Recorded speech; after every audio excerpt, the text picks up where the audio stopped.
کے لیے الیکشن کوئی پریارٹی نہیں ہے. ہم یہ سمجھتے ہیں کہ جو لوگوں میں مایوسی ہے، بے بسی ہے، انہیں لوگوں کو حوصلہ دینے کی ضرورت ہے. اس مایوسی اور بے بسی کو ختم کرنے کی ضرورت ہے. ہم یہ سمجھتے ہیں کہ دنیا میں غربت جو آج ہم چاروں طرف دیکھ رہے ہیں، جو مخلصی، جو بے بسی، لاچاری ہم دیکھ رہے ہیں، ہم یہ سمجھتے ہیں کہ ہم سے پہلے جو ہمارے بزرگ تھے ان کے ساتھ بھی یہ دور جو ہے اس دور سے وہ بھی گزرے ہیں. ہم یہ سمجھتے ہیں کہ غریبی سے یا بے بسی سے جو انسان غلام بنتا ہے، ہم یہ سمجھتے ہیں کہ وہ بدترین موت ہوتی ہے، کیونکہ اس سے لوگوں کی، اس سے قوموں کی روح مر جاتی ہے، انسان کا جو ضمیر ہے وہ مر جاتا ہے. ہم یہ سمجھتے ہیں کہ ہمیں کھڑا ہونا چاہیے، ہمیں مقابلہ کرنا چاہیے.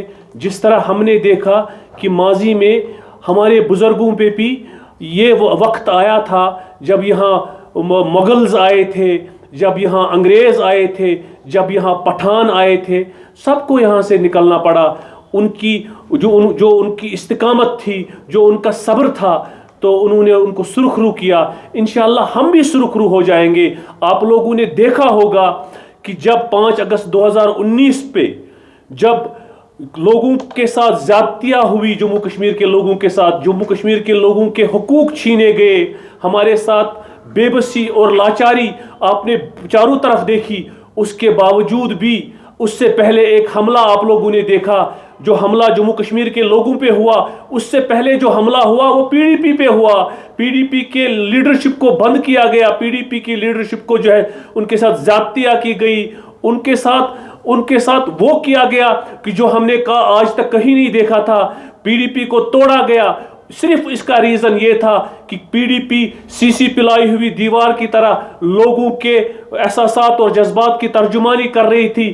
ہمارا بار بار یہ مطالبہ تھا کہ مسئلے کشمیر کو حل کرو.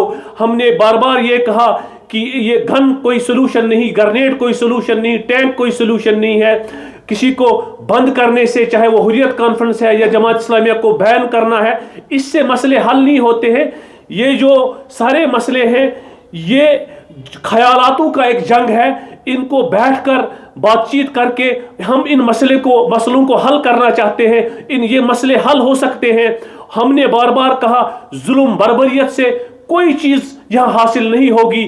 جو ہم نے دیکھا کہ 5 اگست 2019 کے بعد اگر کوئی آواز اٹھی، چاہے وہ جرنلسٹ کے ساتھ، جب جرنلسٹ لوگوں کی آواز دبائی گئی، اگر ان کے حق میں کوئی آواز اٹھی، وہ محبوبہ مفتی صاحبہ کی آواز اٹھی، وہ پی ڈی پی کی آواز تھی. چاہے وہ ملازموں کے ساتھ زیادتیاں ہوئی، تب بھی اگر کوئی آواز اٹھی، وہ محبوبہ مفتی صاحبہ کی آواز تھی، پی ڈی پی کی آواز تھی. لوگوں کے ساتھ زیادتیاں ہوئی، ہمارے گھر مسمار کیے گئے، ہمارے زمینیں ہم سے چھینی گئی، تب بھی اگر کوئی آواز اٹھی، وہ محبوبہ مفتی صاحبہ کی آواز تھی، وہ پی ڈی پی کی آواز تھی. یہی وجہ ہے کہ ہم لوگوں کو کہتے ہیں کہ ہمیں ایک ہونا چاہیے، ہمیں ایک جگہ بیٹھ کر اس چیز کا فیصلہ کرنا ہے کہ ہمیں چیف منسٹروں کی ضرورت نہیں ہے. ہم نے پرائم منسٹر بھی دیکھے، ہمیں ایک لیڈر کی ضرورت ہے. اگر اللہ نے ہمیں محبوبہ مفتی کی صورت میں ایک لیڈر عطا کیا ہے، ہمیں اس کے ہاتھ پاؤں بننے ہیں. ہمیں پی ڈی پی کو مضبوط کرنا ہے، ہمیں محبوبہ جی کو مضبوط کرنا ہے. یہاں بہت سارے ہم نے میر جعفر، میر صادق دیکھے، عبداللہ بن ابی دیکھے. جب 5 اگست 2019 ہوا، جب بے بسی تھی، لاچاری تھی، اور بہت سارے لوگ ایسے بھی تھے جو دنیا سے لوگ آئے ہماری پرسان حال کے لیے یہاں کہ یہاں کیا ہو رہا ہے. بہت سارے ہم میں سے کچھ لوگ تھے جنہوں نے لوگوں کو یہ کہا کہ یہاں سب کچھ ٹھیک ہے. جو 5 اگست کو ہوا لوگ خوش ہیں، جبکہ لوگ بے بس تھے، لاچار تھے، اپنے گھروں میں محصور تھے صرف اپنے بزنس کو بچانے کے لیے. اور آج بھی ہم نے لوگوں کو یہ کہا کہ